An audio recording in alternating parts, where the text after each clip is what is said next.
저번 주에 말이죠. 예. 우리가 방송 도중에 속보를 받아가지고, 사실인지 아닌지 몰랐기 때문에 우리가 뭐 논평을 할 수가 없었어요. 네. 그냥 요즘 사실이면 요즘 야당 짓거리가 이 정도다. 수준이 이 정도다. 이렇게 하고 말았는데, 진짜돼요. 그거 보니까. 네.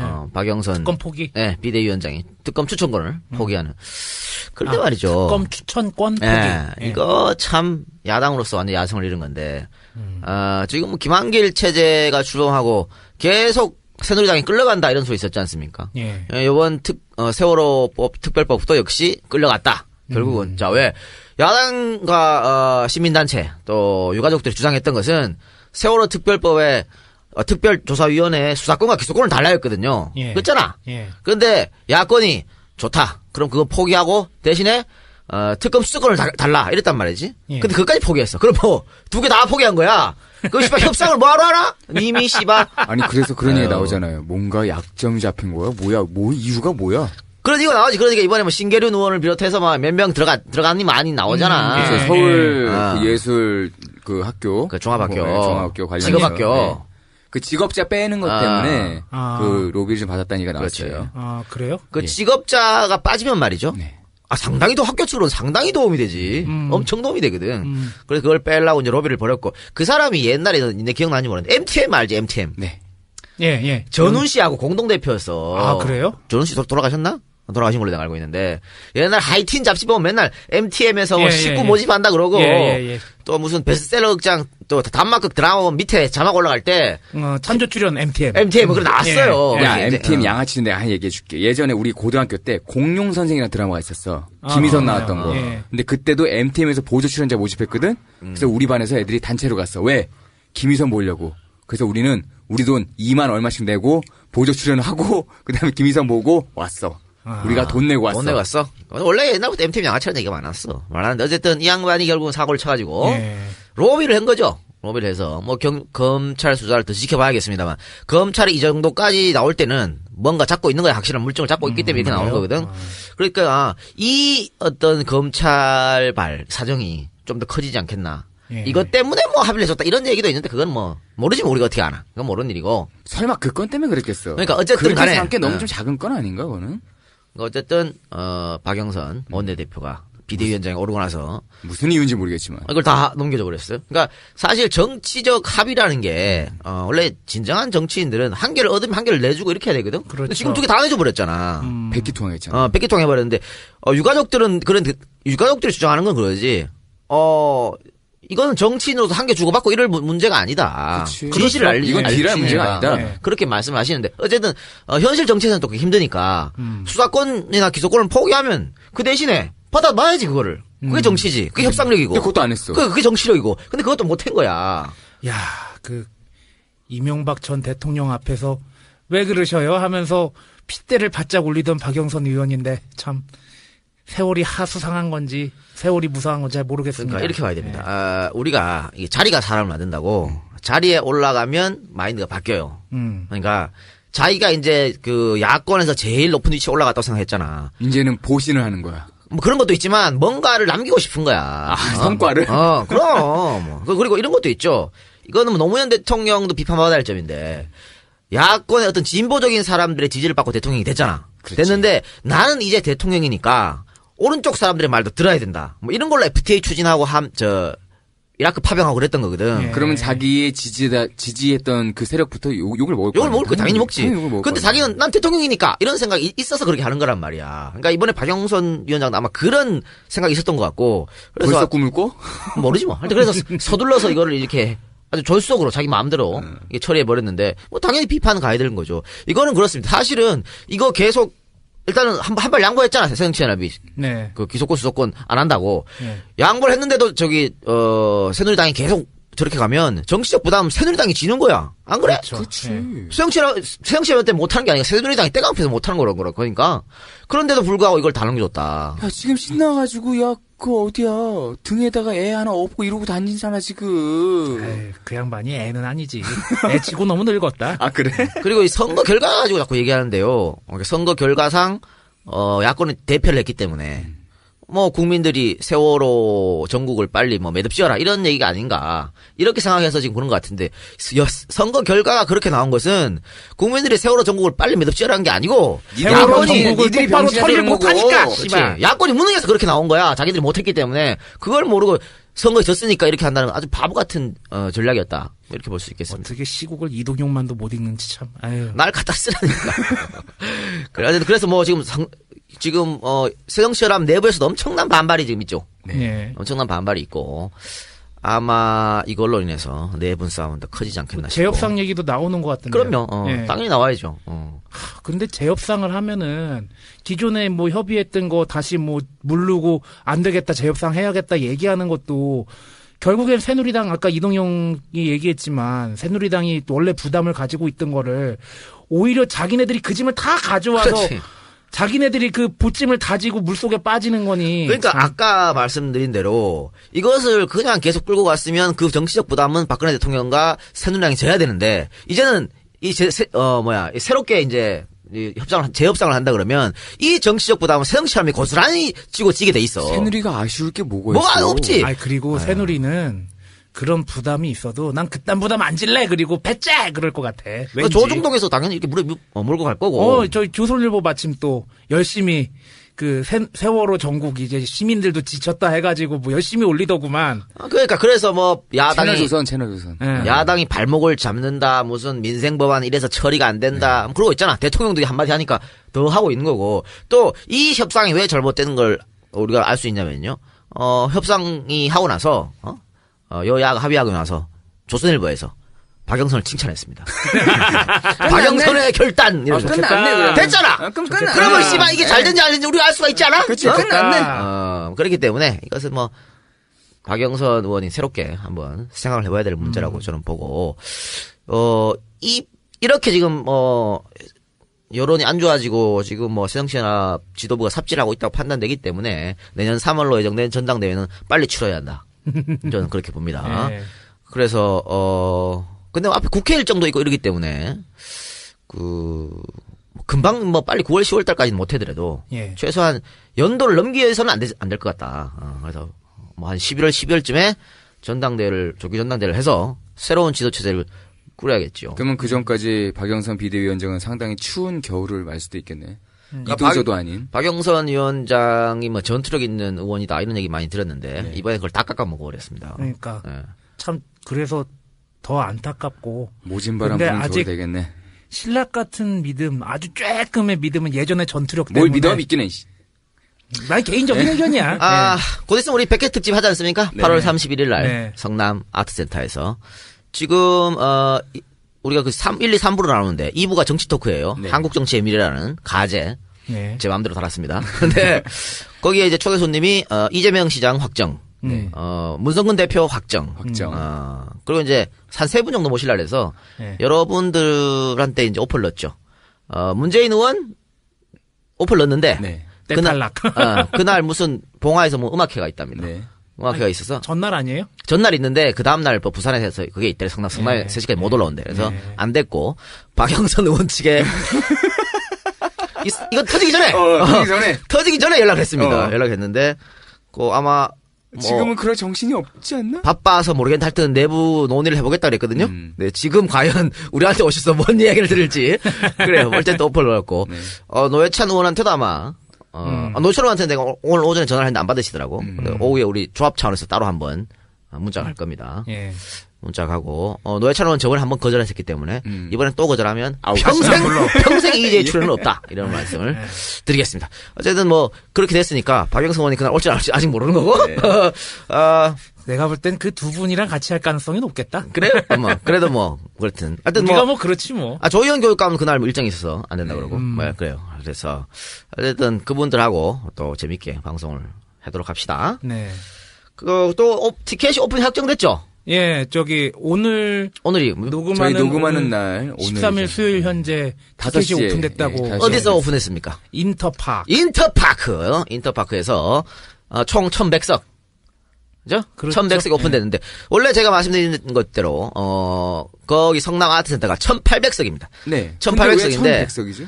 이게 사실 성남시의 협조를 받아가지고 네.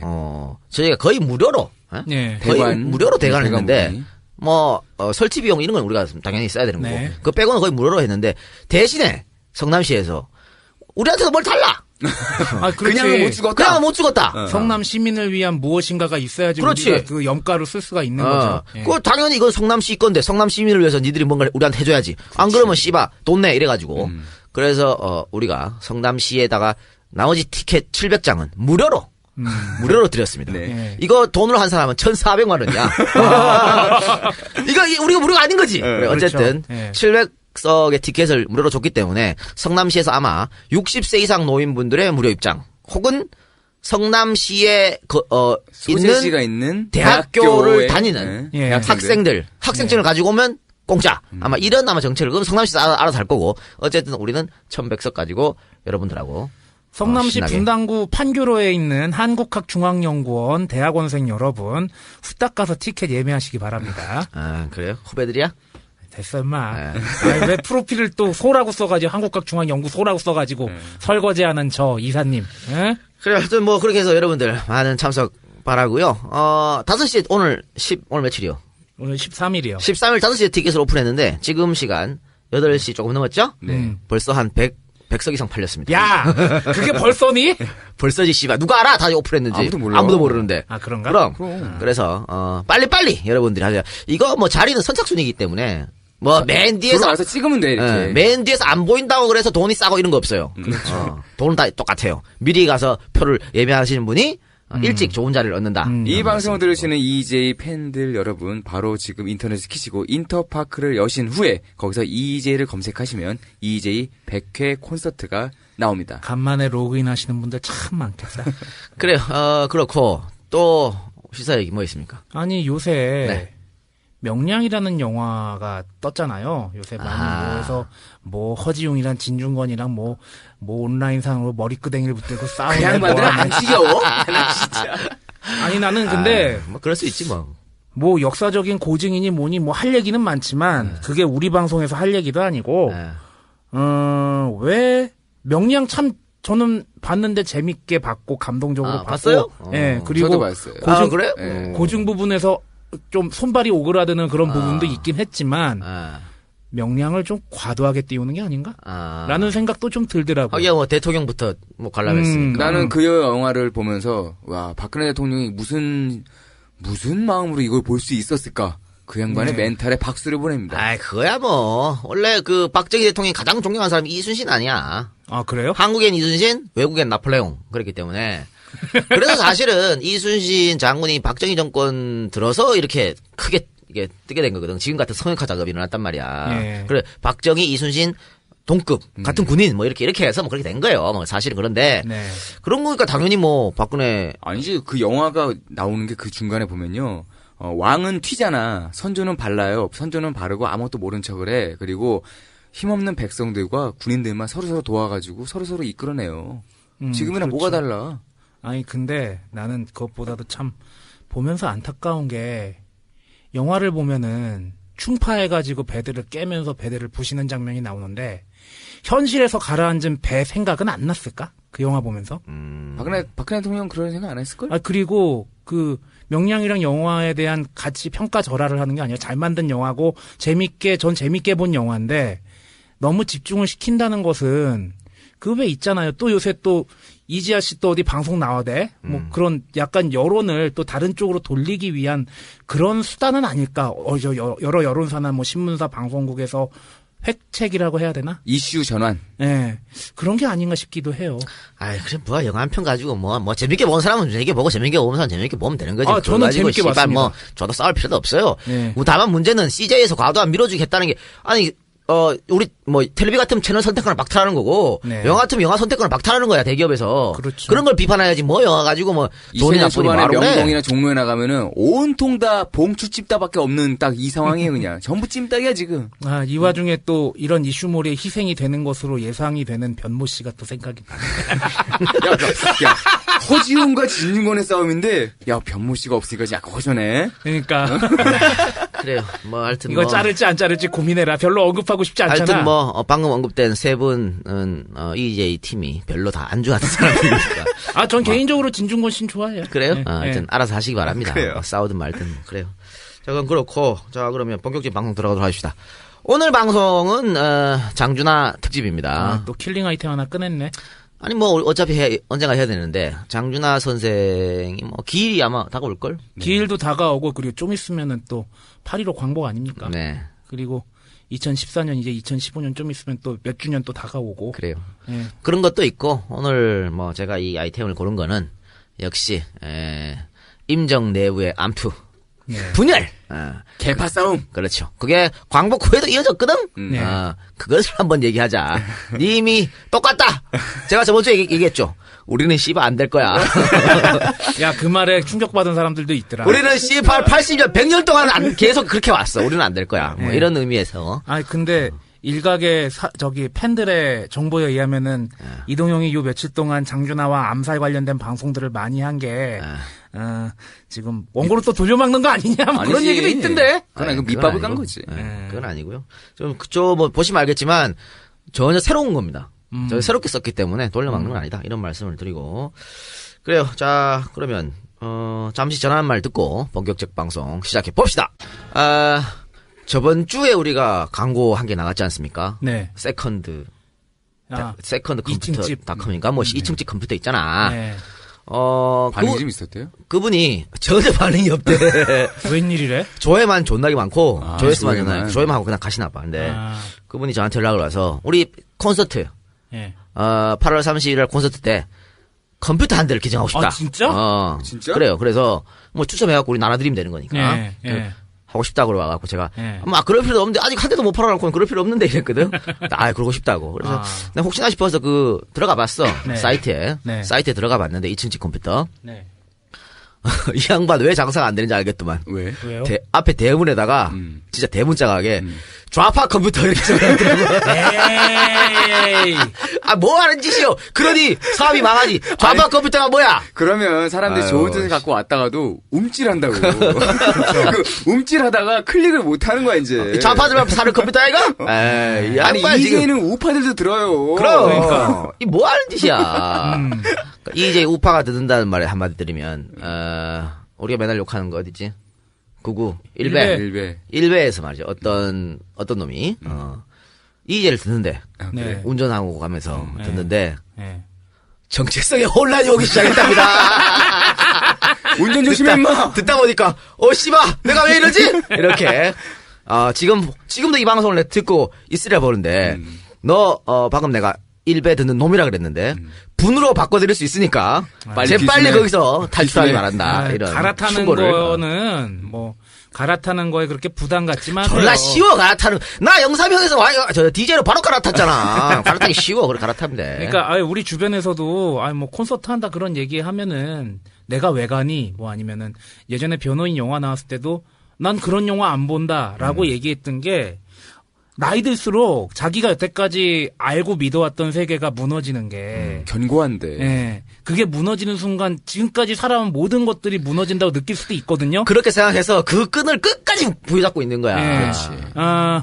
한 살이라도 어릴 때 빨리 기수네. 계속 갈아타시고 혹시 EJ 듣다가 이쪽 의견이 안 맞는 것 같으면 또 갈아타시면 되잖아요. 예. 그런 의미에서 우리가 민비욕했다고 아직도 우리를 씌워야 되는 인간들이 있거든. 그러니까 네. 자기 가치관이 무너지지. 우리가 알려줘도 안 들으려 그러잖아. 그건 아니야. 내가 배웠던 게 그게 있는데. 맞어. 그런 거야. 어쨌든 빨리 탈출하기 바라고. 그래가지고 내가 볼 때는 어쨌든 콘서트 끝나고 지금 몰아가지고 한번 법정에서 봅시다. 그런 얘기도 나오던데. 예, 기대들 하셔도 좋을 것 같습니다. 그래. 예. 니네 인실조 우리가 한번 실현시켜 주겠어. 그래요. 그런 그렇고. 예. 근데 어쨌든 잠깐만 깔든든 이층집 컴퓨터 사장님께서는 빨리 그 좌파 컴퓨터를 없애라. 예. 그걸 지우시라고 제가 아니, 당부드리고. 우파한테 팔아요, 줘. 그러니까 우파가 돈은 더 많어. 그럼 예. 그렇게 하시고. 이번에 또 광고가 근데 네. EJ가 인삼 관련 물품 판매 사이트야? 흑삼도 그렇고. 이번에 홍삼이야. 이번에 또 홍삼이야. 그럴 수 있지 뭐. 참. 이번엔 또 홍삼액이네. 네, 이번에 근데 이게, 농장 직거래를 합니다. 아, 그래요? 그러니까 이거 지금 사이트 주소 한번 불러주세요. www.jeongseongfarm.com 정성farm.com. 그래, 제목부터 정성 아니야, 정성. 정성이 들어있습니다. 정성이 들어있는, 그래, 정성 농장인데요. 요새 저번에 우리 언제 한번 말했지만, 제가 인삼이 줄어나는 고장의 출신 사람으로서 인삼을 내가 잘 알고 있잖아. 그렇지. 영주 풍기. 제가 말씀드렸지만 중국 인삼 졸라 많이 들어와요. 그렇죠. 지금 시중에 돌고 있는 인삼의 한 80% 내가 중국 인삼이라 장담한다. 그 정도예요? 졸라 많아. 짝퉁 중국 인삼 많은데 여기 지금 정성농장은요. 충남 금산. 또 우리나라 3회 도장 아니야 또. 강화, 풍기, 금산. 그렇죠. 빅3라고 할 수 있지. 네. 금산에서 재배하시는데 믿을 수 있다. 왜? 네. 아버지랑 아들 둘이 산답니다. 아버지 아들 둘이서 직거래를 하고 있다니까. 네. 뭐 이거 믿을 수 있겠죠. 네. 그래서 직접 재배해서 또 홍삼을 직접 다려서 포장해서 이분들이 다 하신다니까. 절대 이 사이에 중국 사람이 들어올 수가 없다. 이런 말씀드리고. 나부터 좀 먹어봐야겠는데. 또 농림부에서 인증하는 GAP 인증을 획득했답니다. 그러니 여러분들 믿고 여기 정성농장 홍삼액. 홍삼은 애들한테도 좋아. 그럼. 아니 안 맞는 분은 안 맞지만 맞는 분한테는 굉장히 좋거든요. 아니, 인삼은 열나는 사람 안 만나 해도 홍삼은 거의 다 맞아요. 감기 그다음에 나 저번에 이 얘기 때 욕 먹을 뻔했어. 무슨 효능 있다고. 하여튼 인삼, 홍삼은 다 좋으니까 먹어드시면 좋습니다. 내가 말이야. 예전에 1년 정도 회사 생활을 한 적이 있어요. 그 지방자치단체에 문화나 인물사, 지역사 연구하는 거를 용역받는 그런 연구소에서 일을 했었는데 그런 건이 별로 없잖아. 그러다 보니까 내가 지역 산업 관련된 것도 용역을 내가 그 프로젝트를 막 보고서 쓰고 그랬단 말이에요. 근데 인삼 관련 프로젝트를 내가 한 적이 있어. 근데 야, 솔직히 역사 공부하고 종교 공부한 놈이 인삼을 뭘 알겠니? 그때 굉장히 스트레스를 받았었는데 우리나라 인삼들 나오는 거 보면은 예전에는 이제 전매했었다고 내가 알고 있는데 인삼을 그렇게 요새는 인삼이 수요하는 만큼 다 이렇게 사들이지 못한다고 그렇게 전량 수매를 안 하고 이제 그렇죠? 그리고 인삼을 한번 하면은 땅이 완전히 휴지기가 또 완전히 땅을 못 쓰게 되고 그래가지고 인삼 농가들이 전반적으로 예전만 못하다는 얘기를 들었거든요. 그러니까 이렇게 직거래하시고 그런 분들도 많이 도와주시면은. 그래요. 그리고 아까 중국쌈 이야기했지만 중국쌈보다 한국쌈이 한 4배 정도 효과가 있다 그러니까. 사포닌 함량 몇 프로. 그래요. 전화번호 한번 소개시키고. 041 754 0884. 시끄럽게 해서 죄송합니다. 그래요. 자, 그럼 본격적으로 장준하 특집 들어가도록 하겠습니다. 자, 이 박사 장준하면 생각나는 게 뭡니까?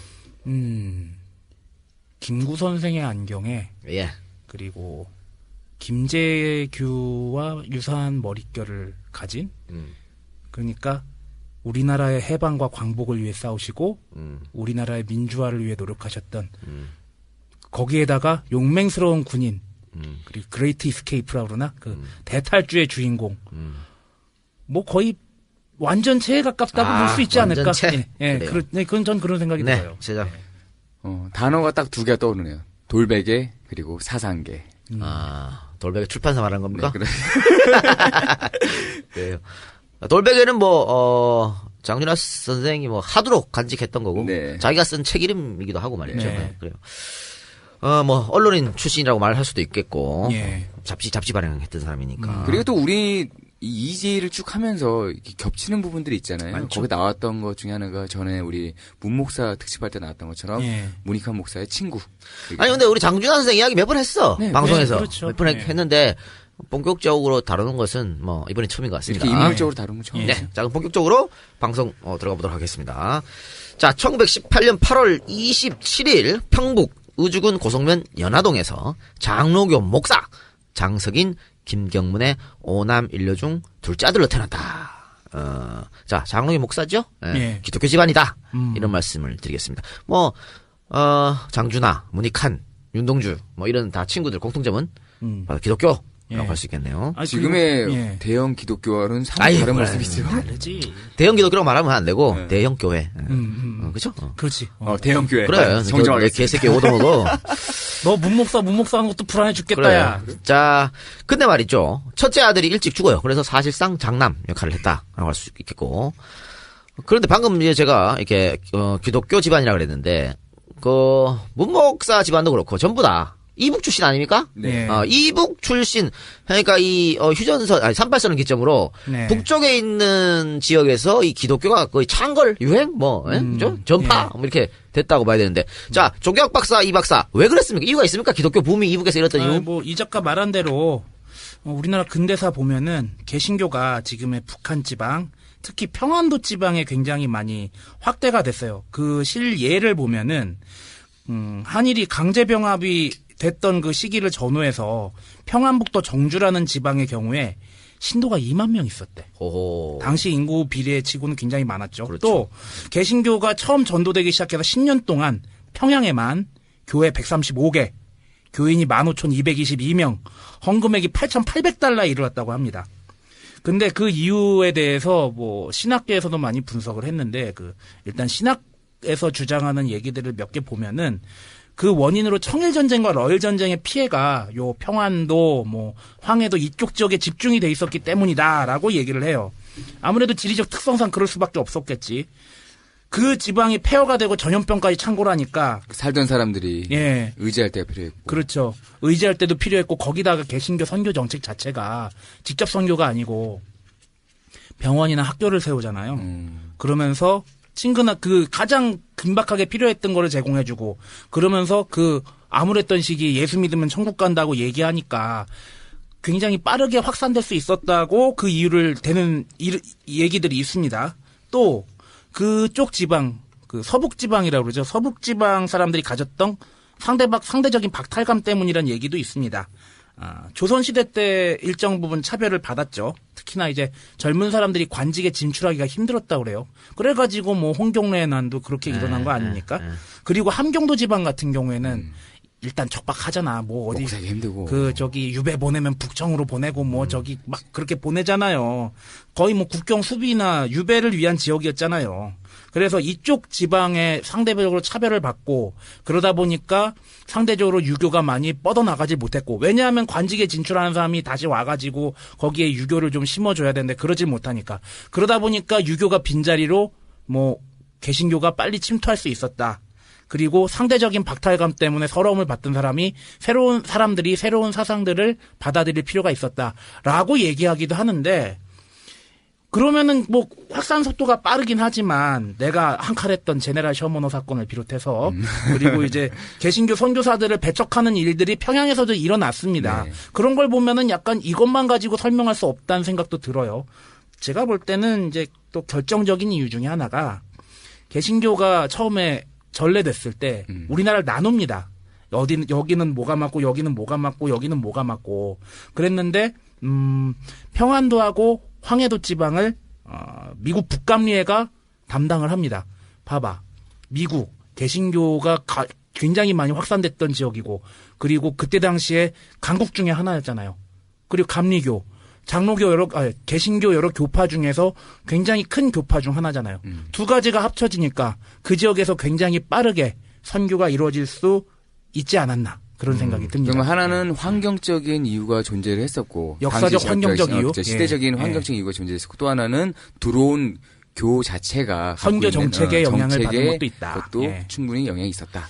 그래요. 알겠습니다. 하여튼 이북 땅에 그렇게 기독교가 전파됐었고, 그러니까 장준하의 할아버지가 사실 여기 영향을 받았어요. 그러니까 장준하 할아버지가 영향을 받아서 자기 아들한테 목사를 시킨 거야. 그리고 자기 손자 장준하. 결국은 일본 신학대 입학하지 않습니까? 네. 결국은 목사라고 그렇게 한 거거든. 그래서 네. 그런 할아버지의 영향도 컸을 거라고 보고. 자, 1932년 삭주에서 대간국민학교를 졸업하고 평양 숭실중학교 입학했는데요. 역시 이것도 기독교 집안의 가풍 때문이다. 숭실학교는 언제 기독교 학교잖아. 예. 그 자체가 그렇기 때문에 여기 들어간 것 자체가 기독교를 나타내는 그렇게 될 수 있겠죠. 언제 한번 이 작가님 시간 되시면은 EJ 많이 나오는 그 옛날 학교들 있잖아. EJ만 많이 나오는 학교들이 있어요. 보면 숭실중학교, 어디 학교, 일본에도 그 대학교도 많이 나오는 데가 또 겹친 데가 있잖아요. 뭐 숭실재단 얘기하면 할 얘기 많아요. 뭐 한경직부터 해가지고 네. 그래요. 얘기할 사람 많습니다. 네. 그거는 나중에 우리가 지금 또 기획하고 있는 하나가 있어요. 팟캐스트. 뚱뚱이들이 뚱뚱이 두 명이서 하는 팟캐스트. 김영민과 이 박사가 같이 하는 투돼지쇼.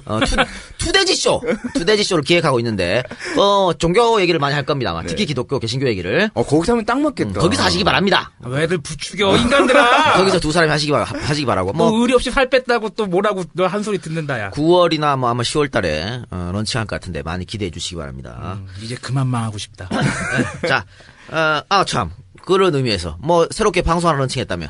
네, 박유리 아나운서하고 오마이뉴스 하성태 기자하고 해서 대중문화 관련 방송하고 있는데요. 일단 스타트는 마음이 편합니다. 망해서 스타트를 했어요. 부담 없이 한 20회까지만 해보고 안 되면 접으려고요. 20회까지 생각해? 미친 거 아니야?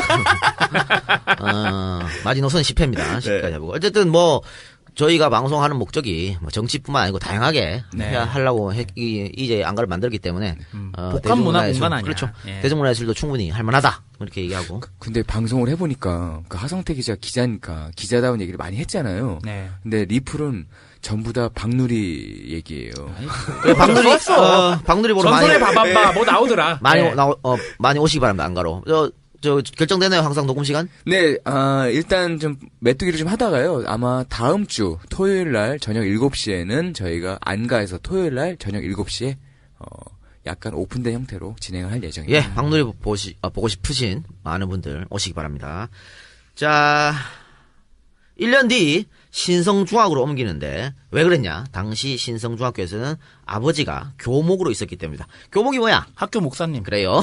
그랬기 때문에 평양 숭실중학교에서 옮겼다는 거죠.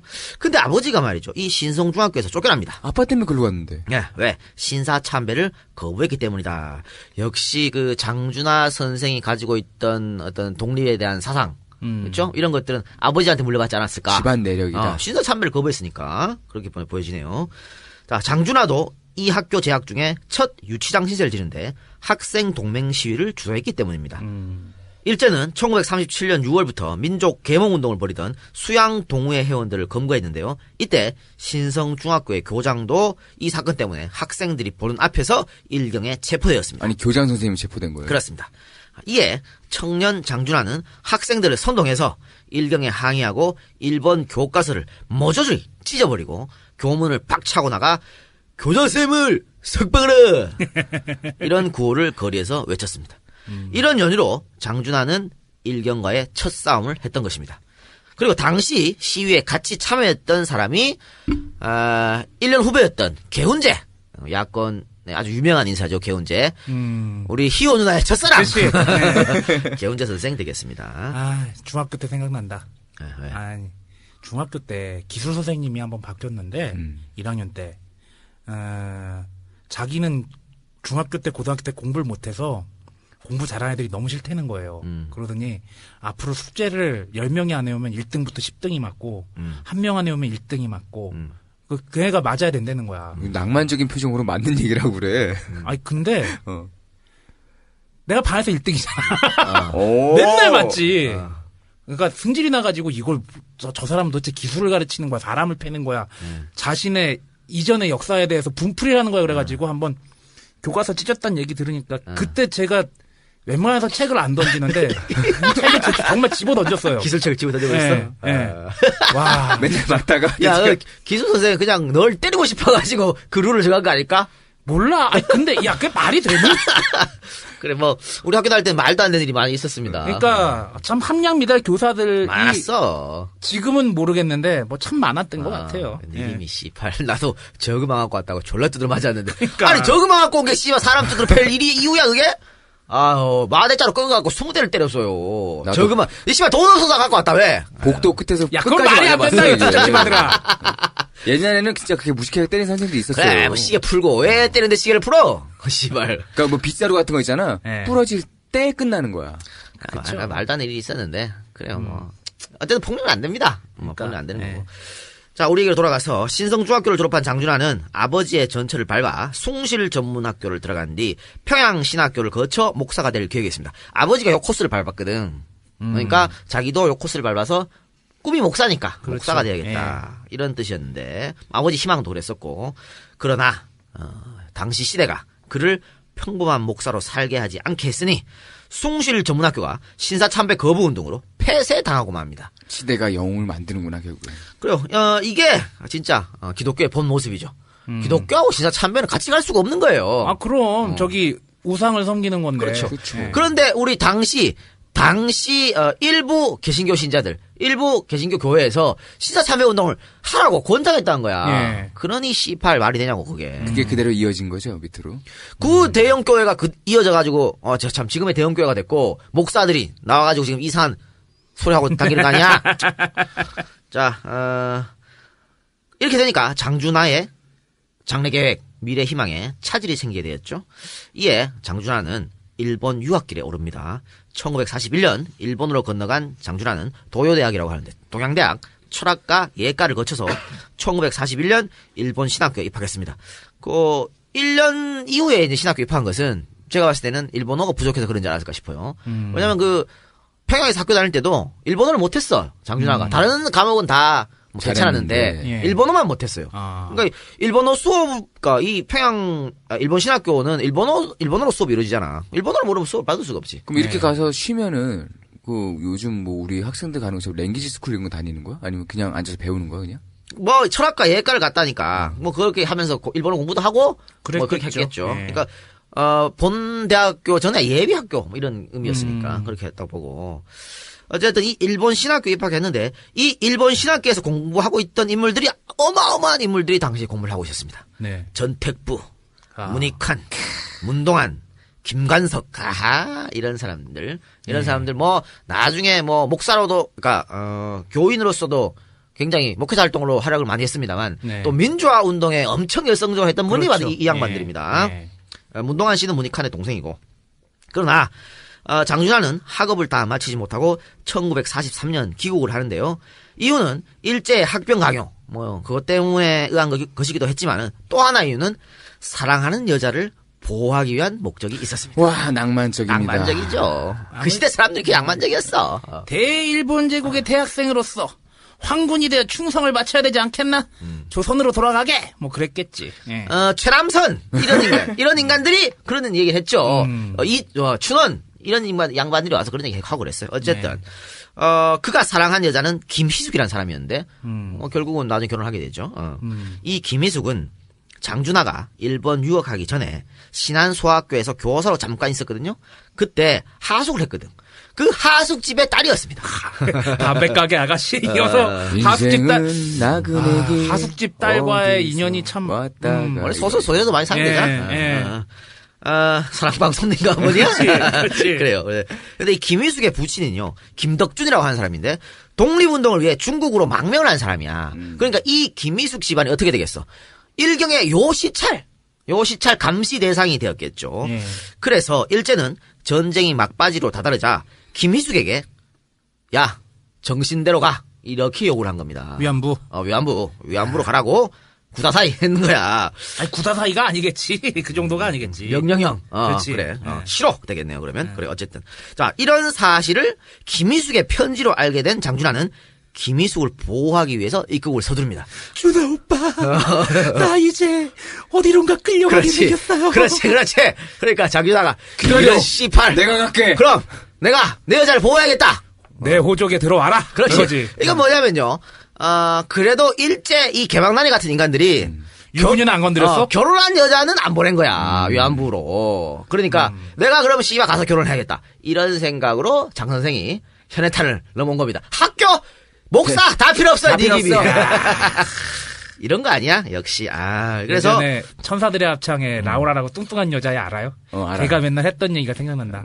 어머 낭만적이다. 그래. 그 선생의 포르노 비디오 테이프가 돈다는 그런 소문이 있었죠. 엄청난 소문이 있었지. 그렇습니다. 뭘 갑자기 다 잘나다 개소리들이야 이 새끼들아. 마리아오티가 되게 이뻐졌더라. 그래. 네. 자, 그 다음에 이제 한국으로 돌아온 뒤 서둘러 결혼식을 김희숙과 치르게 됩니다. 이거 뭡니까? 거친 독립운동가의 겉모습과는 달리 아내는 로맨티스트적 낭만이 있었다는 거야. 혁명가는 원래 그래야 되는 거 아닙니까? 겉은 어리숙해 보이고 실제로도 낭만은 하나도 없는 이 박사도. 나하고는 완전 다르지 개새끼야. 이 박사. 왜? 너 같으면 이 똑같은 케이스에서 이렇게 할 수 있어? 네가 공부를 하고 있는데 어떤 여자가 너한테 SOS를 쳐. 그래서 그 여자가 오빠가 나와서 도와줬으면 좋겠어요. 근데 네가 포기해야 될 게 많아. 일단은 질문을 한 회장님, 일단 당신 가슴에 손을 얹고 당신은 할 수 있을까? 나는 하지. 그래? 나는 여자를 위해서 사는 이 남자인데. 개새끼는 그런 연락할 사람이 한 3명, 4명 돼.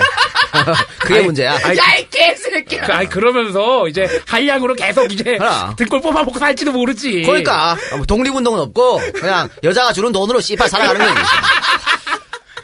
그래, 어쨌든 이 박사는 그럴 수 있습니까? 그래야지. 역시 인정 사랑한다면. 일편단심. 아니 부모님이 뭐라고 해도? 그게 뭐가 문제야? 사실 뭐 이 박사 일편단심 우리가 잘 알고 있습니다. 됐어.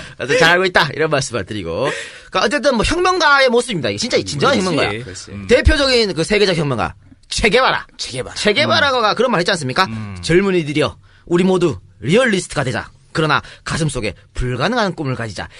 이 참 명언 아니야? 혁명가 이래야 되는 거. 씨발 이 말 했다고 또 우리 좌빨 빨갱이 되는 거 아니 근데 우리 안가 직원으로 임명된 김보령 씨 왼팔에 타투도 이런 내용으로 써 있을 거예요. 그래요? 네. 나 한 번도 못 본 것 같은데? 여름이잖아. 한글로 써 있나요? 아니 영어로 써 있는 거 리얼리스트 뭐 어쩌고 써 있는데. 그래요? 뭔 뜻을 알고 했겠어? 그냥 했겠지 뭐. 알겠습니다. 방송 돌아가겠습니다. 고국으로 돌아와 결혼식을 치른 장준하는 결혼 2주 만에 학병으로 강제 차출되어서 군에 입대하게 됩니다. 일제는 차출된 학병들에게 만장, 멜빵, 흰우마루의 머리끈 등을 미리 보냅니다.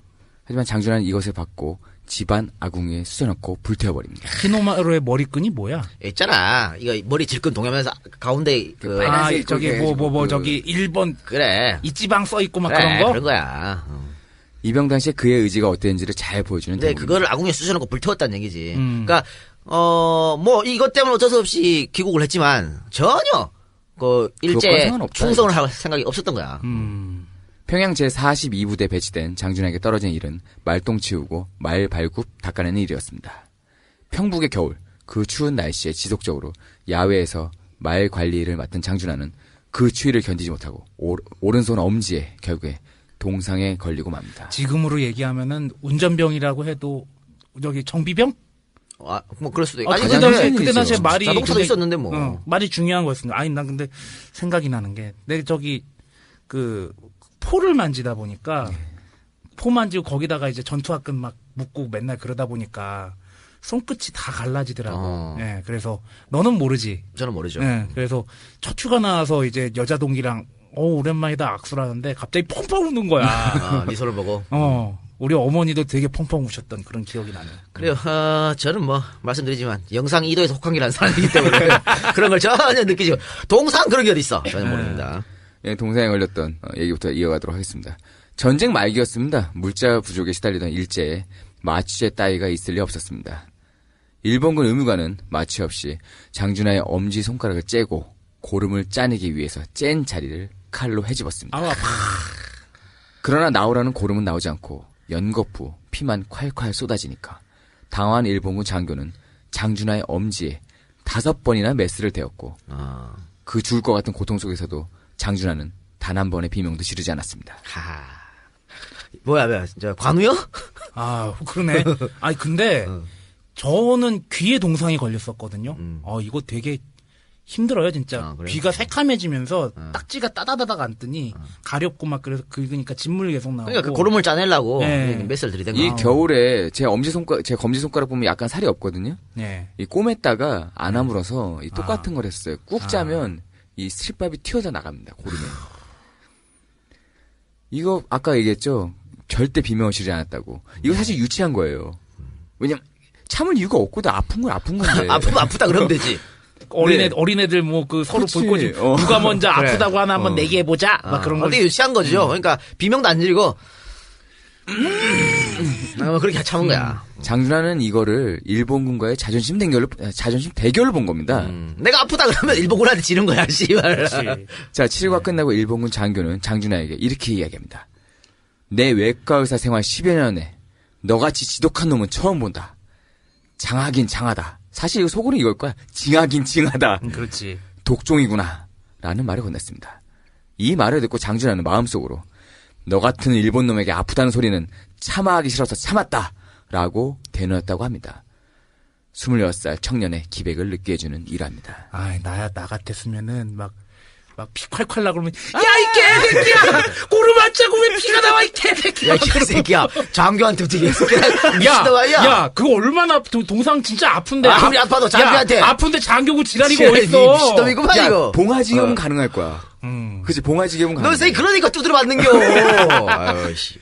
평양 42부대에 배치되고 한 달 뒤 학병들은 중국으로 배치되게 되었습니다.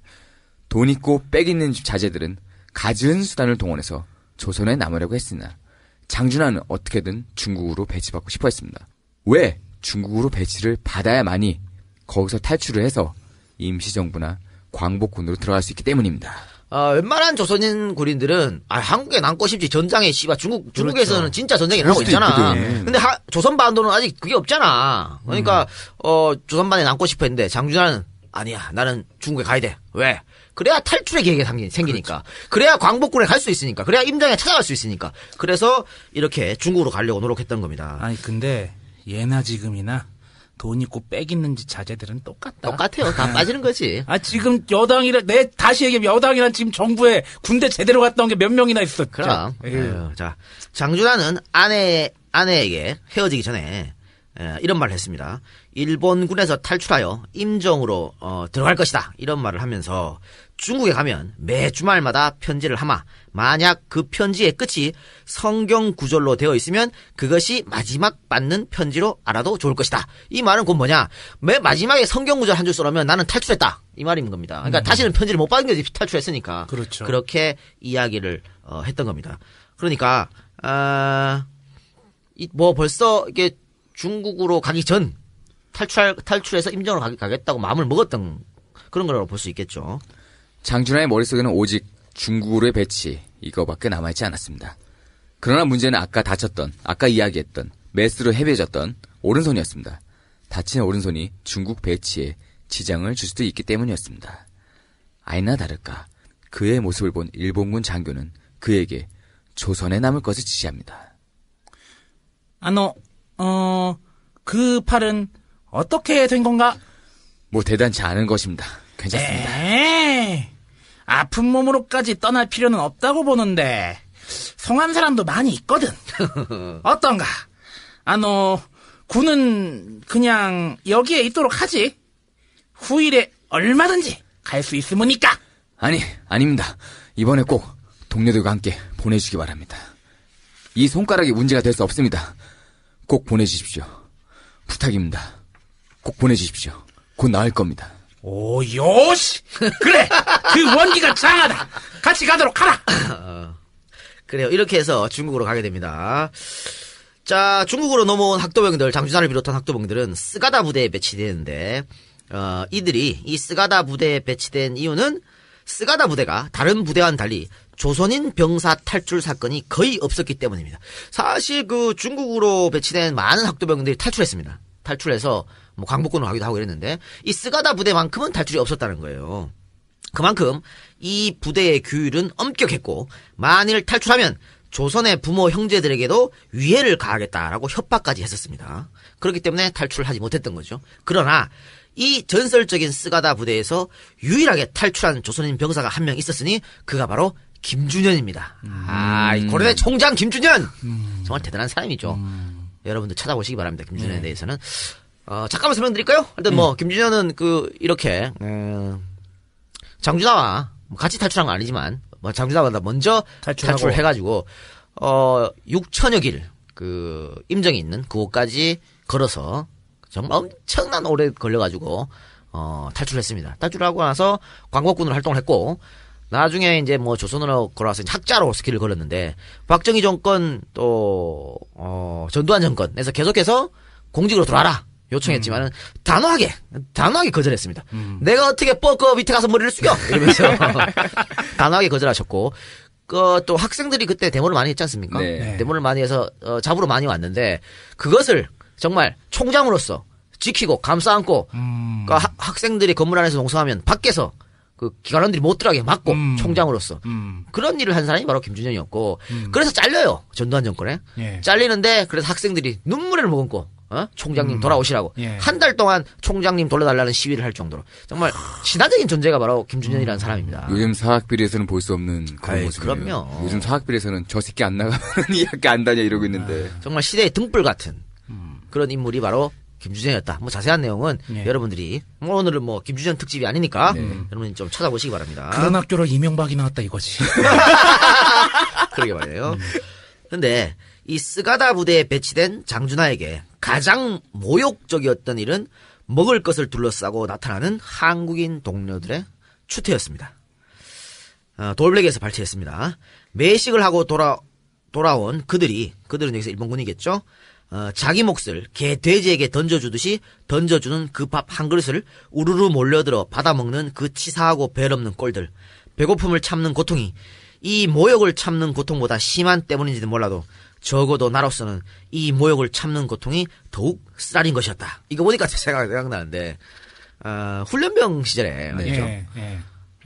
저는 훈련병 시절에 이제 밤에 첫날에 밖을 보면서 그런 생각을 했어요. 와, 아직 하루도 안 지나갔는데 님이 800일을 어떻게 여기서 그런데 나머지 인간들 뭐였냐면 그때 옷 주잖아 옷 나눠주니까 서로 지한테 맞는 거 찾는다고 막 싸우고 난리도 아니었어요. 그리고 무슨 건빵하고 그 마스터 나눠준 거 짱박을 얻는다고 저 씨발 난 내가 먹는 거 줬어. 우리는 뭐 원래 군것질 안 좋아하니까 그러면서 존나 한심하게 느껴지더라고. 그런 심정은 아니었겠지만 그렇지. 그런 심정은 아니겠지만 어느 정도는 내가.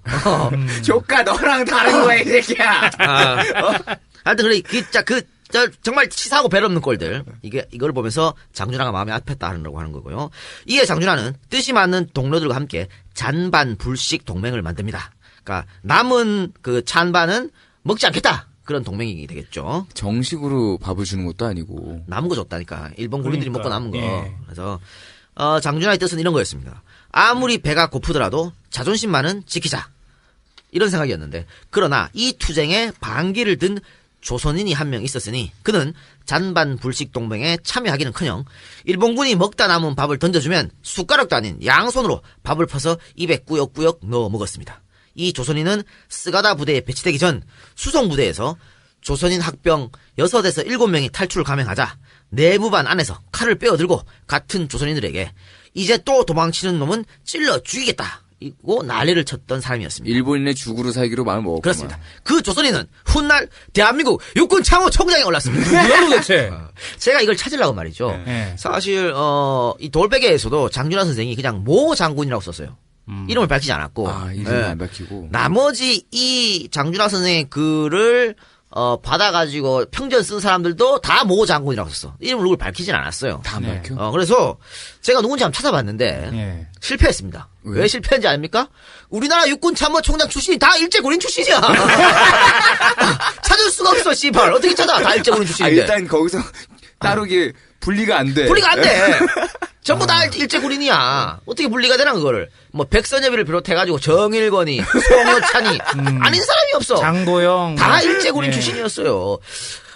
근데 그럼 그 중에는 하나네. 그나마 하나 조금 그것은 나머지는 학병이 아니었거든. 나머지는 일본 육사, 만주군 장교 이런 거 아닙니까? 확실히 박정희는 아니네. 이랬는데 학병으로 지원해 간 사람이 한 명 있긴 있어. 누구야? 타이거송. 타이거송이 여차지요? 그래요. 내가 뭐 알아. 그냥 그렇다는 얘기지. 일단 한 명은 있는데 그 사람이다? 아니 모른다니까 씨발. 이거 어떻게 알아. 거기까지다? 그럼. 장준하 선생님도 안 밝혔네. 어떻게 알아. 하여튼 그런 양반이 육군 참모총장에 올랐으니까 우리나라 군에 뭐라 그럴까요? 전기가 아주 개쓰레기통이 있다고 하겠죠. 짬통이 있구나. 자, 탈출의 기회를 엿보던 장준하에게 드디어 조로의 찬스가 찾아왔습니다. 자, 진화사변 철준년이었던 이 박사 진화사변이 뭐야? 중일전쟁. 중일전쟁입니다. 그러니까 중일 전쟁을 진화 사변이라고 불렀으니까 이 진화는 뭐 차이나. 차이나야. 근데 이렇게 부르면 안 된다라고 말하는 사람도 있는데 어쨌든 당시는 진화 사변을 일본인이 불렀으니까 진화 사변 7주년이었던 1944년 7월 7일 맞아가지고 일본 왕이 군사들에게 술과 고기를 내렸습니다. 이런 거 먹으면 칼타이밍이지 뭐. 하사품이잖아. 그렇지. 그러니까 장준하 이걸 노린 거야. 술 고기? 오케이. 그러면 애들이 술 취하고 했을 때 경계가 허술한 틈을 타서 나가겠어. 오케이, 그렇게 된 거죠. 자, 술과 고기 파티를 하게 되면 당연 경계가 허술해질 것이고 장준하는 이때를 노렸습니다. 장준하는 자기 앞으로 온 술을 전혀 입에 대지 않고 탈출 기회를 노렸습니다. 이거 이제 우리가 룸빵 가면 아가씨들이 야, 이 새끼야! 야! 장준하 선생 얘기를 하는데 비유를 왜 글로 가? 아니 쉽게 설명해. 룸빵에서 아가씨들이 하는 겁니다. 술 먹은 것처럼 입에 넣었다가 우롱차에 뱉고 우롱차에 다시 뱉어내지. 물수건에 뱉고. 그렇지. 그래서 밑에 보면 쓰레기통에 아주 양주가 아이 개가 이제 그러면 안 돼. 그렇구나. 하여튼 그런 게 있습니다. 그래서 뭐 혹시 이 박사가 뭐 갈 일이 있으면요. 우롱차 다 빼세요. 오는 거. 우롱차 또 뭐 있어? 실론티. 우리는 안 먹어. 그러면서. 색깔 비슷하겠네. 그런 거 다 빼시기 바랍니다. 근데 그 술을 안 먹고 뭐 다른 사람들은 뭐 술에 취했을 거 아니야. 갑자기 또 날카로운 첫 키스의 추억이 생각이 나네, 씨. 에휴. 그래서 자, 이윽고 저녁 점호 시간이 왔습니다. 그러나 술에 만취한 사병들은 점호도 제대로 할 수 없었다는 거죠. 그랬겠죠. 이거 보면 이 점호라는 게 다 일본 군대에서 온 거거든. 근데 아직도 이런 걸 해가지고 점호 뭐 지금도 그럴 거라고 난 봅니다. 네. 점호 시간 애들 존나 패잖아. 아이씨. 어쨌든 점호를 제대로 할 수 없었고요. 당직 사관은 애들이 워낙 술이 취해가지고 점호가 안 되니까 지금부터 15분 동안 목욕을 마치고 돌아와서 치지 마라. 이런 말을 남기고 점호를 끝냈습니다. 목욕하라는 건 술 깨란 얘기죠. 네. 자, 9시 10분 장준하 그리고 장준하와 뜻을 같이 한 세 사람의 조선인 김영록, 홍석훈, 윤경빈 총 4명은 9시 15분까지 철조망 밖 느티나무 앞에서 만나기로 약속하고 뿔뿔이 흩어졌습니다. 목욕대 안에는 탈출 시 필요한 물품을 넣은 행장이 들어있었습니다. 낮은 포복으로 철조망 밑에까지 기어간 장준하는 3m가 넘는 철조망을 손이 찢어지는 줄도 모르고 기어 올라가 넘었습니다. 야, 이거 쉽지가 않은데. 3m면요. 200키 아니야. 그렇죠. 거기 철조망을. 거기를 손이 뭐 다 찢어지고 했겠죠. 뭐 장갑 있겠으면 뭐가 있겠어요. 자, 느티나무 앞에 가보니 이미 3명의 동지는 탈출에 성공하여 그곳에 와 있었습니다. 이윽고 4명의 동지는 사선을 넘나드는 탈출을 감행합니다. 산을 넘고 강을 건너면서 무작정 뛰고 달렸습니다. 일본군이 언제 눈치를 채고 추격해올지도 몰랐기 때문에 그랬겠죠. 그러나 방향 감각을 알 수 없었던 이들은 스가다 부대를 벗어나지 못하고 그 근처를 계속 맴돌기만 했습니다. 밤이니까 계속 자기들은 도망간다고 졸라 도망가는데 그 주위를 계속 맹맹 돌게 된 거죠. 이윽고 가장 체력이 떨어진 홍석훈이 먼저 쓰러졌습니다. 홍석훈은 자신을 버리고 가라고 부탁했고 나머지 3명의 동지는 그런 홍석군을 들쳐매고 탈출을 계속합니다. 민가가 나타나거나 중국 농부를 만나면 그들과 마주치지 않으려고 일부러 피해 다녔던 이들은 체력이 바닥나자 더는 참지 못하고 중국 농부들에게 가지고 있던 돈을 건네면서 먹을 것을 요청했습니다. 2판 4판이야 이제. 굶어 죽나 니김이 뭐 잡혀 죽나 그게 그거니까. 자, 허기가 사라지자 어느 정도 체력이 다시 돌아왔습니다. 그러나 농부들에게 밥을 얻어먹은 직후 5, 6명의 총을 든 중국인 청년들이 그를 쫓아왔고 당연히 쫓아오지 이제. 조선인 탈주병 4명은 이들을 피해 도망가기 시작합니다. 도망 도중 강에서 김영록이 실종되었고 나머지 3명은 계속 탈출을 감행하다 결국 중국인 청년들에게 붙잡혔습니다.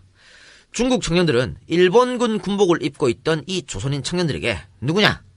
라고 물었고 중국어를 할 줄 몰랐던 장준하는 바닥에 우리는 조선 청년 그젯밤 1군 병영 탈출 지금 팔로군 진영을 찾아간다라고 적었습니다. 이게 이제 필담이죠. 필담 한자로. 네. 그러니까 저번 주에도 말씀드렸지만 한자 공부 필요하다니까요. 야, 도망가도 말 안 통하면 죽는 거 아니야 이제. 어쨌든 한자를 쓰는 뭐 한중일은 다 필담을 통한다니까 말할 줄 몰라도. 또 이거 한자 때문에요. 우리가 중국어를 배우거나 일본어를 배우기 아주 쉽습니다. 그렇죠. 다른 언어보다. 영어 10년 해도 우리 못하잖아. 일본어 1년만 해봐요.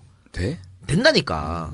나는 머리가 좋아서 좀 빨리 했지 모르겠습니다. 야, 이 새끼야. 하여튼 됩니다. 뭐 예전에 그 임진왜란 때도 그 사명당이었나 사명당이랑 가토기요마 살 거예요. 필담으로 대화하면서 그럼요. 뭐 네 목이 지금 조선에서 제일 비싼 보물이다 뭐 그런 얘기하면서 네.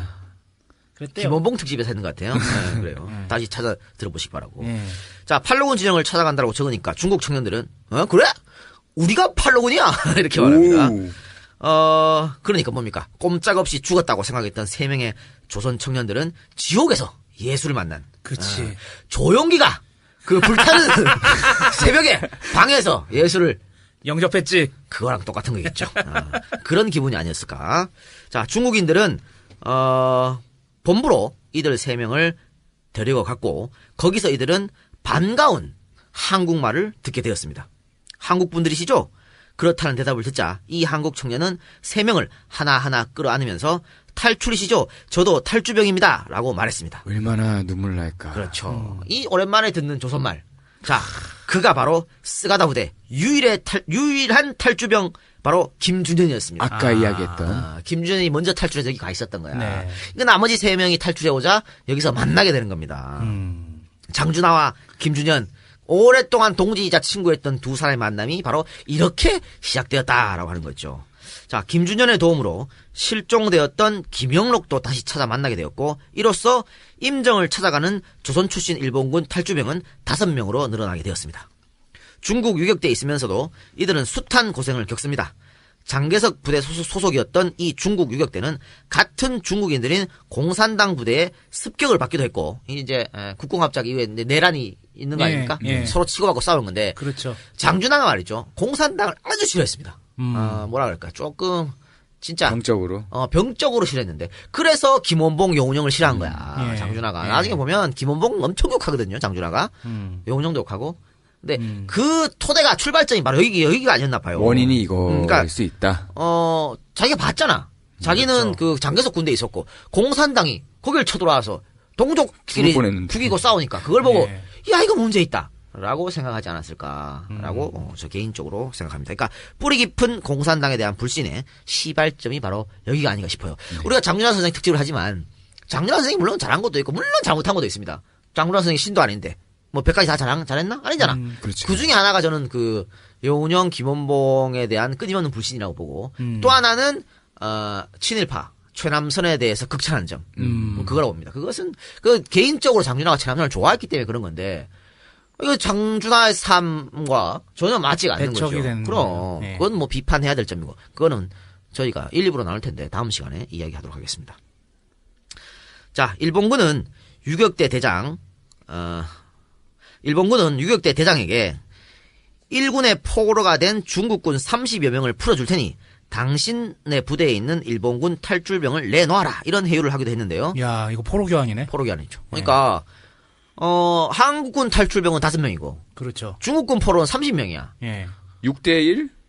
그러니까 중국군 대장 입장으로서는 뭐 내가 뭐 씨발 한국군 탈출병한테 잘해줄 필요가 뭐가 있어. 뭐 그리고 뭐 밥 축 내고 그렇다고 그럴 수 있을 텐데. 교환할 수도 있어. 교환할 수 있는데 당시 중국군 대장이 아주 현명한 사람이었던 거야. 이걸 거부를 합니다. 거부를 해서 이 사람들이 이 탈출병들이 넘어가지 않았는데요. 그렇지만 이제 하루하루가 불안의 연속이죠. 그렇지. 언제 마음을 바꿀지 몰라. 근데 아까 이 장준하 선생이 공산당에 대한 불신을 갖고 있었다 그랬는데 여기서도 말이죠. 이 그 대장이 자기한테 호의를 베풀었던 이 대장이 결국은 공산당 손에 죽습니다. 그렇기 때문에 또 크게 그런 마음을 가지고 있죠. 가중되네 또. 자, 결국 자신들에게 호의를 베푼 중국 유격대 대장이 사망하고 나자 중국 유격대를 떠나서 임정으로 가기로 결심을 했습니다. 그러나 쉽지 않은 여정이 되리라는 것은 불을 보듯 뻔한 일이었습니다. 총 한 자루 없이 차편도 없이 오로지 두 다리로 6,000리가 넘는 거리를 가야 했던 것입니다. 뭐 대륙의 스케일 아니겠습니까 이게? 그렇죠. 자, 6,000리가 우리가 10리를 4km라 그러지 않습니까? 그럼 100리가 40km, 1,000리가 400km, 4, 6, 24, 2,400km 되는 겁니다. 2,400km면 여기서 부산까지 몇 킬로지? 500km죠. 그러면 부산을 몇 번 왔다 갔다 해야 되는 거야? 한 거진 5, 25, 거의 5번. 5번을 왔다 갔다 해야 돼. 걸어서. 환장한 어르시죠. 그건 정말 불가능한 일입니다. 아니, 내가 마라톤을 완주했잖아요. 그거 뛰는 것도 그렇게 힘든데, 그 2,400km를 끊임없이, 불가능하지. 이것도 그냥 가는 게 아니잖아. 추운데 쫓기면서 목숨을 걸리고, 스트레스 걸리고, 밥도 못 먹고. 그렇죠. 1944년 7월 28일로 가보겠습니다. 스가다 부대를 탈출한 지 3주 정도 지났을 무렵에 이 조선인 5명은 드디어 마침내 임정이 있던 충칭으로 출발을 하게 됩니다. 지리를 잘 아는 중국인 안내자가 길잡이를 해줬고요. 이 길잡이들은 며칠에 한 번씩 바뀌었습니다. 확실히 이제 유격대나 그런 걸로 많이 좀 저기가 돼 있으니까 이제 중국인들의 안내를 받고 그러면서 이제 주도 면밀하게 좀 그렇게 했던 것 같아요. 중국인 안내를 못 받으면요 갈 수가 없어요. 조력자가 있어야지. 야, 그 2,400km를 어떻게 가? 내비가 있나 뭐가 그러니까. 있어. 그렇지. 그리고 가는 곳곳마다 일본군 감시병들이 지키고 뭐 그랬던 걸 감안했을 때라도 더더군다나 뭐 이 사람들의 조력이 없었으면 탈출은 불가능했다. 그러니까 당시 중국 사람들 대단히 고마운 거죠 이거는. 네. 우리가 막 네. 작게 그러지만. 예. 어쩔 때는 장사꾼으로 변장하고 또 어쩔 땐 노숙자로 변장하고 그러면서 밤낮 가리지 않고 뭐 맑은 날 궂은 날 가리지 않고 계속 걸은 거예요. 비가 오나 눈이 오나 바람이 예. 부나 이렇게 한 거지. 중국인의 안내 받으면서 어느 한 부대 영내 안으로 들어가게 됩니다. 안내자는 부대 안에 혼자 들어갔고 5명의 조선 청년은 밖에서 대기하고 있었습니다. 그 중국인 안내자가 들어가고 1, 2분 정도 지났을까요? 갑자기 우와 하는 요란한 고함 소리가 들리더니 수백 명의 사람들이 앞다투어 부대 안에서 뛰어나옵니다. 영문을 몰라 하던 조선인 5명 앞에 선 이들은 청년들을 마구 끌어안으면서 얼마나 고생하셨소, 얼마나 고생스러웠소 라는 우리말로 환영해 줍니다. 아니 생각을 해봐. 2,400km 막 그렇게 걸으면서 우리나라 말 얼마나 들었겠어. 예. 얼마 못 들었던 겁니다. 오랜만에 듣는 거예요.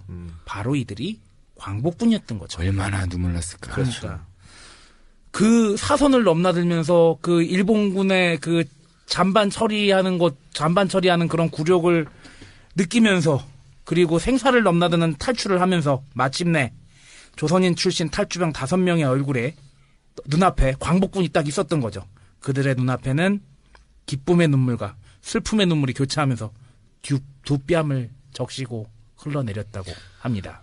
뭐 대단히 감동적이죠 이거는. 네. 자, 그 먼 길을 헤쳐서 제가 이제 여기서 다 설명하겠습니다만 죽을 고비도 10번 넘겼을 거 아니야. 그렇죠. 그 험난을 다 고생을 하고 거치고 왔는데 자 갑자기 생각지도 못했는데 한국인들이 우르르 뛰쳐나오면서 우와! 동지들 고생했어 막 눈물이 나지 안 나면 그게 어. 이상한 거지. 우리야 이제 글로 보고 있지만 그분들은 그 글 사이사이에 행간 사이에 얼마나 많은 어려움과 고통과 눈물과 그럼요. 목숨을 건 이런 게 있었을 아니 거예요. 하다못해 행군하고 갔다 와서 딱 들어왔는데 막걸리하고 수육 한 점 기다리고 있어도 얼마나 즐거운데. 그럼. 그 같은 말도 안 통하는 그 사람들 죽음 생사의 그 기로에 넘나들면서 그렇게 동포들을 만났으니 또 광복군을 만났으니 그렇죠. 얼마나 기뻤겠습니까마는 이 기쁨은 곧 슬픔으로 변합니다.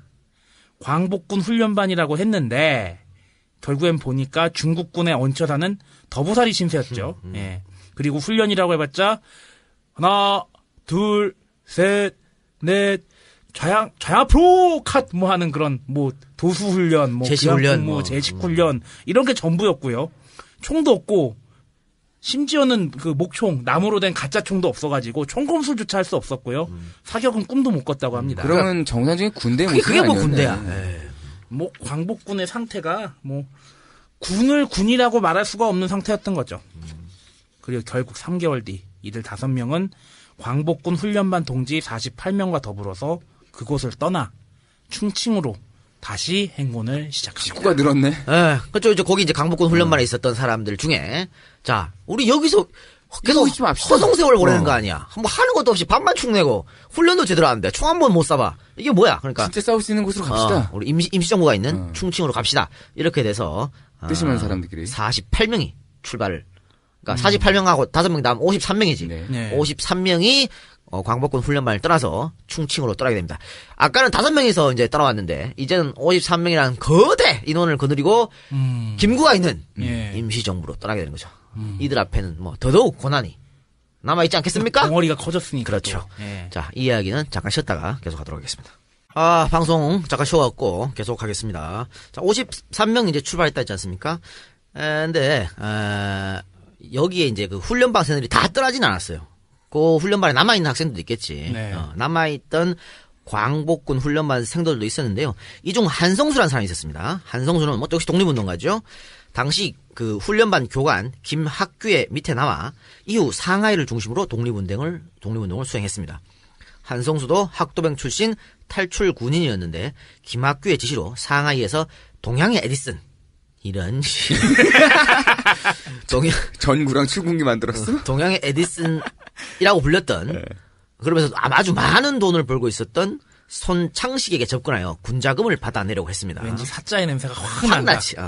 그리고 손창식도 그래? 그럼 내가 군자금을 줘야지 라고 약속을 했습니다. 그러나 뒷구멍으로 일본군과 손을 잡고 밀정 행세를 하던 손창식은 이게 본 모습이구나. 군자금을 대어주기로 약속을 한 날짜에 일본군에게 한성수를 밀고 했고 체포된 한성수는 사형을 당하고 말았습니다. 자, 일제에 비행기를 4대나 헌납했던 친일파 이런 개새끼. 손창식이 조국 강복을 위해서는 단 1원도 내놓지 않고 독립운동가를 밀고 해서 사형까지 시키게 만들었던 것입니다. 야, 비행기 4대면 얼마나 많이 낸 거야. 안 돈이죠. 그런데 이런 손창식도 광복이 되고 조선으로 돌아온 뒤에는 대개의 친일파들이 그랬듯 떵떵거리며 잘 살았습니다. 자신이 중국에 있을 때 체포된 것은 친일을 해갖고 그런 것이 아니라 공산당의 모함 때문이라고 변명했으며 홍콩에 보석 공장을 지어가지고 보석 가공으로 역시 많은 돈을 벌었습니다. 손창식의 형은 이승만 정권에서 보사부 장관까지 지냈고 얼쑤. 손창식은 1979년 죽을 때 자기가 돈을 기부한 이화여대 병원에서 아주 편하게 제명대로 다 살다가 눈을 감았습니다. 역시 나랑 이대는 안 맞아. 자, 1945년 1월 31일 장준하는 그의 동지들과 함께 충칭의 임정 건물 앞에 섰습니다. 학병을 탈출한 지 7개월, 6,000리가 넘는 대장정을 조국광복이라는 명분을 내세우고 오로지 2발로 걸어서 임시정부 청사 앞에 도착한 거죠. 그들 눈앞엔 펄럭이는 태극기의 모양이 뚜렷이 들어왔습니다. 모두들 감격의 눈물을 뿌렸습니다. 그들을 가장 먼저 반갑게 맞아준 사람들은 광복군 총사령관 이청천 장군이었고요. 그 뒤를 이어서 대한민국 임시정부 주석 김구 선생이, 그리고 김규식 박사, 이시영 선생, 조소항 선생, 최동호 선생, 신익희 선생 등이 그들을 맞이했습니다. 실로 감개무량하지 않을 수 없었습니다. 일본군 장교에게 사열을 했던 학병 출신 조선인들이 이제 임정 간부들에게 사열을 하고 있는 것입니다. 이때를 위해 6,000리 그 험한 길을 마다하지 않고 걸었던 것이죠. 이 자리에서 김구는 그들에게 다음과 같이 말하였습니다. 오랫동안 해외에 나와 있었기 때문에 국내 소식에 아주 감감합니다. 그동안 일제의 폭정 밑에서 온 국민이 모두 일본인이 된 줄 알고 염려했더니 그것이 한낱 나의 기우라는 것을 깨닫게 되었습니다. 여러분이 외놈들에게 항거하여 이렇게 용감하게 탈출해서 이곳까지 찾아와 주었으니 더할 수 없는 고마움을 느낍니다. 나의 지금까지의 착잡하고 헛된 고민이 한꺼번에 사라집니다. 숭엄한 조국의 혼이 살아있는 하나의 증거가 아니고 무엇이겠습니까? 지금 일인들은 한국 사람들이 한결같이 일본인이 되고자 원할 뿐 아니라 다 되었다고 선전하고 있고, 또한 젊은이들은 한국말조차 할 줄 모른다고 선전하고 있지만 한국의 혼은 결코 죽지 않는다는 것을 여러분은 스스로 보여주었습니다. 내일은 이곳에 와 있는 전 세계 신문 기자들에게 이 자리에서 이 산 증거를 알려주고 보여주게 될 것입니다. 무엇보다도 이 충칭에 와 있는 모든 외국인들에게 우리가 얼마나 떳떳할 수 있는가 하는 생각에 진정 나의 이 가슴은 터질 것만 같고, 이 밤중에라도 여러분들을 이끌고 이 충칭거리에서 시위라도 하고 싶은 심정입니다. 여러분 자신들이 훌륭한 실증이요, 여러분들 자신들이 한국의 혼입니다. 라고 말씀하셨다고 합니다. 이러한 김구의 환영사에 장준하가 대표로 답사를 합니다. 저희들은 외놈 통치 아래서 태어났고 교육을 받고 자랐기 때문에 우리나라의 국기조차 본 일이 없었던 청년들이었습니다. 어려서 일장기를 보았지만 철이 들면서 저것은 우리나라 기가 아니고 일본 기라는 사실을 알았습니다. 이것이 조국의 현실입니다. 우리나라의 국기가 보고 싶어졌습니다. 전국에 나부끼는 것이 일장기가 아니고 우리의 국기라면 얼마나 행복할 것인가 하고 생각했던 옛 그리움이 이제 오늘 이 충칭에서 다시 살아나 깊은 감회에 젖게 합니다. 오늘 오후 이 임정청사에 높이 휘날리는 태극기를 바라보고 우리가 안으로 울음을 삼켜가며 눌렀던 감격, 그것 때문에 우리는 6천리를 걸어왔습니다. 그 태극기에 아무리 경례를 하여도 손이 내려지지를 않고 또 하고 영원히 계속하고 싶었습니다. 그것이 그토록 고귀한 것인가를 지금도 생각하고 있습니다. 그래서 아까 총사령관께서 사열을 받으실 때 전 정성을 기울여 차렷 자세를 취하였습니다. 아, 우리도 우리의 상관 앞에 참다운 사열을 받는구나. 꿈만 같았습니다. 주석 김구 선생님 앞에 설 때엔 더 말할 것이 없었습니다. 진정한 조국의 이미지와 우리의 지휘관과 우리가 몸바칠 곳을 찾았다는 기쁨 속에 몸을 떨었습니다. 이제 저희들은 아무 여한이 없습니다. 조국과 민족을 위해서라면, 그리고 선배들의 노고에 다소나마 보답이 된다면 무엇이든지 어디든지를 가리지 않고 하라는 대로 할 각오를 답사라 드리는 바입니다. 아까 백범 선생님께서 하신 말씀처럼 외놈들은 우리 한국인들이 스스로 1인이 되기를 바란다고 황당무계한 날조를 일삼지만 그것이 말이 안 된다고 하는 것은 지금 여기 있는 우리들 50여 명의 각자가 다 가지고 있습니다. 장준하의 이 답사 중간에 김구는 참지 못하고 울음을 터뜨렸습니다.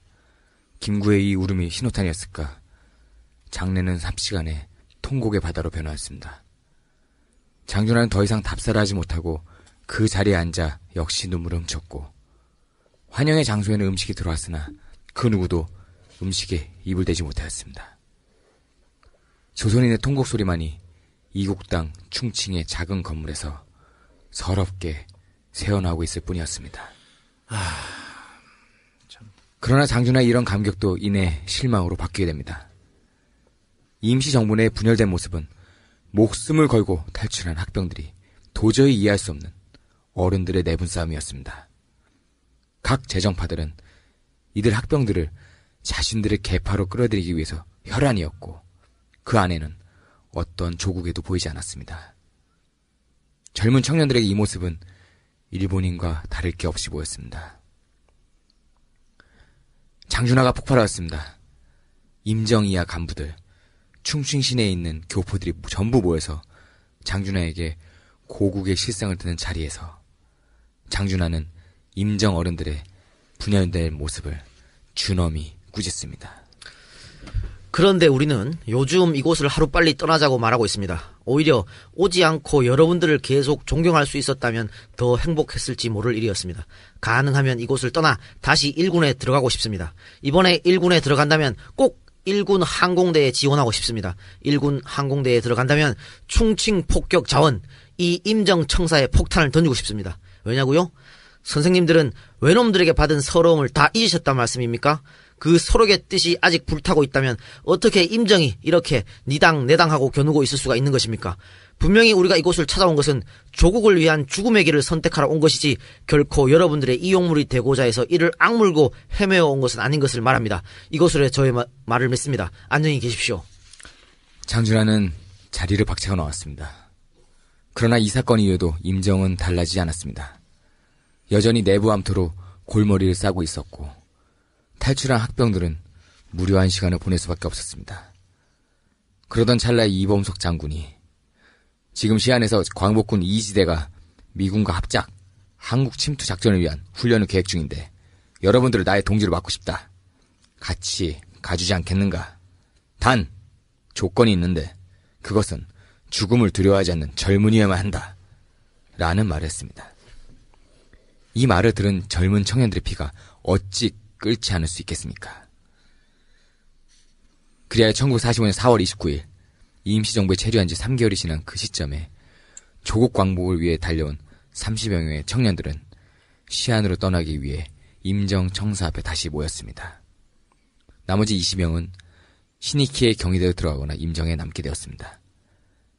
이들 30여 명을 배웅하기 위해서 김구는 이들 앞에 나타났고, 그는 가슴 속에서 회전시계 하나를 꺼내들어 이들 한 명 한 명에게 그 시계를 내보였습니다. 그 시계는 윤봉길이 차고 있던 시계였습니다. 백범이 일장 연설을 했습니다. 오늘 4월 29일은 내가 23년 전에 윤봉길 군을 죽을 곳에 보냈던 날이요. 또 지금이 바로 그 시각이요. 여러분도 다 알 것이요. 상해 홍구공원에서 폭탄을 던져 시로가와 대장을 죽이던 그 날에 의사 봉길군이 나와 시계를 바꿔차고 떠나던 날이요. 내가 가졌던 허름한 시계를 대신 차고 내게는 이 회중시계를 주고 떠나가던 윤군의 모습을 생각하며 바로 같은 날인 오늘 앞으로 윤 의사와 꼭 같은 임무를 담당할 여러분을 또 떠나보내는 내 심중이 괴롭기 한이 없구려. 선생님, 제 시계와 바꿔찹시다. 제가 가진 것은 선생님 것보다 나을 것입니다. 어차피 저는 시계가 필요 없어질 것이지만 제 일이 성공하기 위해서는 시계가 아주 없어서는 안 되겠지요. 하던 윤의사의 눈망울이 이제 여러분의 눈동자로 빛나고 있기 때문이요. 이것은 우연이 아니고 반드시 하늘이 정한 뜻인가 보오. 이윽고 백관과 작별한 이들 청년들은 곧 시안행 비행기에 몸을 싣고 충칭을 떠났습니다. 시안에 도착하여 미군복으로 갈아입은 이들은 이제부터 OSS 대원이 되어서 3개월 동안 특수훈련을 받은 뒤 대한반도 작전에 투입될 예정이었습니다. 이 작전은 우선 OSS 대원들이 조선에 침투를 한 뒤 첩보활동, 다음 단계로 정보 송신, 마지막 단계로 유격대 조직 및 군사시설 파괴 공작에 3단계 공작으로 계획되어 있었고 3단계 공작이 모두 성공하면 국민군을 조직하여 미군 상륙과 때를 맞추어서 후방 교란을 필 대규모 작전이었습니다. 한국 광복군은 모두 200여 명이었으며 이 중 탈출 학도병 출신들이 미군 교관들에게 가장 신임을 얻고 있었습니다. 이유는 있었습니다. 그들이 엘리트 출신이었다는 점. 조선 사정을 다른 병사들보다 비교적 자세히 알고 있었다는 점. 일본군 출신으로 일본군을 잘 알고 있다는 점. 또한 일본군에 대한 적개심이 높다는 점이 그 이유였습니다. 이범석은 장준하의 능력이 아까워서 그를 조선 반도 침공 작전에 보내지 않고 시안에서 그 사후 처리를 맡길 계획이었으나 장준하는 막무가내였습니다. 그는 자신의 결심을 내보이겠다는 듯 삭발한 모양으로 나타나 자신의 유품이 될지도 모르는 물건들을 한 곳에 담은 뒤 김준엽의 부인에게 건넸습니다. 자신이 죽으면 자신의 집에 보내달라는 말을 남기면서. 이렇게까지 장준하가 고집을 부리자 이범석도 그의 의지를 꺾지 못해주면서 광복군 OSS팀은 출동 명령을 받고 대기하고 있었습니다. 그러나 그 사이 일본은 항복을 선언했고 우리 특공대는 한반도에 진격하지 못한 채 광복을 맞을 수밖에 없었습니다. 우리 손으로 광복을 이뤄내지 못했기 때문에 대한민국의 독립은 연합군들의 전리품으로 떨어질 수밖에 없었고 분단의 비극도 그렇게 잉태가 되었습니다. 이게 가장 안타까운 점이죠. 우리가 뭐 여러 가지 안타까운 점, 우리 역사에서 근현대에서 안타까운 점을 말씀합니다만 가장 안타까운 점이 바로 이거. 우리가 당시에 우리 특공대들이 정말 조선반도에 침투를 했다면 준비를 다 했는데 그래서 조국 강복이 됐다면 우리가 뭔가 했잖아. 그렇죠? 그랬는데 그걸 못하는 바람에 미군정 하에 떨어졌다는 거. 네. 또 하나는 역시 반민특위 실패. 네. 이 두 가지가 정말 정말 뼈를 깎는 그런 아픔이고 정말 돈데크만 같은 타임머신이 있으면 그때로 한번 다시 돌아오고 싶은. 상류만 같이 했어도. 그러니까 돈데크만 갑자기 생각나네요. 그런데 뭐 역사는 되돌릴 수 없으니까. 그러니까. 자, 광복군은 해방된 조국으로 들어오기 위해 훈련을 하면서 중국에 대기하고 있었고 일군과 만주군에 소속되어 있었던 조선인 병사들도 이때 광복군에 흡수해서 함께 조선으로 들어오려고 했습니다. 이건 뭐 박정희 특집에서도 했던 것 같고, 네. 김일성 특집에서 했던 것 같은데, 뭐 광복군은 뭐 어차피 조국으로 돌아야 되니까 할 일이 없었으니까 거기서 대기하고 있었고, 일본군 출신 혹은 만주군 출신들도 패망하니까 일자가 다 갔지 않습니까? 그러니까 이 중국에 있던 일본군 출신, 만주군 출신이 갈 데가 없으니까 광복군에 가서 함께 있다가 들어오는 거야. 그래서 박정희도 이제 그래서 광복군을 간 거지. 그런데 이 미친 새끼들이 그래서 박정희가 광복군 출신이라는 말도 안 되는 개소리를 하고 자빠져. 에휴, 뭐 접자였다는 얘기도 있다며. 뭐 이중간첩 그런 식으로. 그건 말이 안 되고 그냥 이중 첩자도 아니고 아무것도 아니고 그냥 한국 들어오려고 거기 있었던 거야. 같이 들어오려고. 뭘 강북군 출신이야. 강북군 출신 맞네 그래. 모자 왔으면 강북군 출신이야? 네. 게이트가 거기야 그냥. 그래요. 그래서 이때 장준하와 박정희의 만남이 있었다고 주장하는 사람들도 있어요. 자, 장준하의 측근 이철우의 증언을 한번 봅시다. 당시 대기를 하고 있던 광복군은 1945년 9월 초순 중국 서안에서 장준하와 박정희가 조우를 했습니다. 광복군에서 박정희는 전형적인 일본식 군대 방침을 독립군에게 강요했습니다. 이에 장준하 선생이 너 뭐야? 하고는 반말로 욕을 했다 그럽니다. 그랬더니 이 사람이 나와서는 경례를 딱 붙였다고 하네요. 하도 화가 나서 아무 생각 없이 모자를 휙 벗겨서 땅에다 밟고는 너는 독립군 모자를 쓸 자격이 없어. 독립군 훈련을 일본식으로 해? 하고 야단을 쳤습니다. 그랬더니 고개를 푹 꺾어서 잘못했습니다 라는 말을 하는데 일본말로 스미마센 스미마센 있어 이렇게 일본말로 하더라는 겁니다. 일본말로. 네, 그래서 더 깜짝 놀라서 뭐 스미마센을 알겠네. 모샤케 아리마신데시다. 이렇게 어쨌든 상부에 보고를 했답니다.